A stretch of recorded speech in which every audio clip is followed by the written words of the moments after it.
Amay na nagpasiring sa Castilla Municipal Hall Building sa Sorsogon si Tatay Jerry Salomon kan Barangay Dinapa, Castilla. Marinyo kaya siya kan sa iyang business permit. Alagad kumpara sa nakatuodan, mas mapapadali daan sa iyang pag-renew ngunyan huli sa business one-stop shop na pigo-opreser kan sa indang lokal na gobyerno para sa mga siring niyang negosyante. Tag sa diri nin sarong hardware store sa Banwaan si Tatay Jerry. Istorya niya, iniyan sa iyang primerong pagkakataon na maaprobitsaran ang nasambit na programa.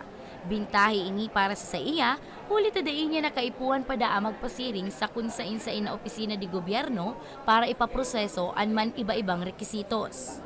Ngayon talaga madali, nagpiyansinda kanda kaining one-stop shop, kaya madali, sunod-sunod talaga.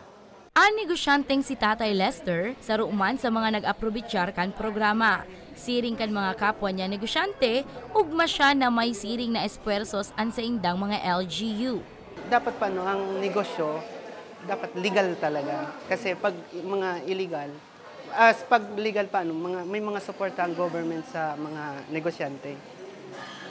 Para safe naman ang negosyo ta. Sigon sa Business Permit and Licensing Officer 2 kan Castilla na si Lori Jean Exia, obeto kan sa indang business one-stop shop na maparikas an sa indang pagtaong serbisyo sa mga negosyante sa indang Banwaan. Katunayan, taon-taon subuot ninda ining pigkukondusir. Apwera sa mas marikas na serbisyo, obheto man kaining mailikay ang mga negosyante sa mga iligal na transaksyon. Presente sa pigkondusir na one-stop shop ang Municipal Health Office, Treasurer's Office, Municipal Environment and Natural Resources Office, Engineering Office as in BFP. Iniimbitahan ko po ang lahat ng mga business owner na sana i-register nyo yung business nyo para po ma-secure ang business name and business nyo. Kan nakaaging Martes, Enero 2, kan puunan ang aktibidad, asin madurar hasta sa Enero 30.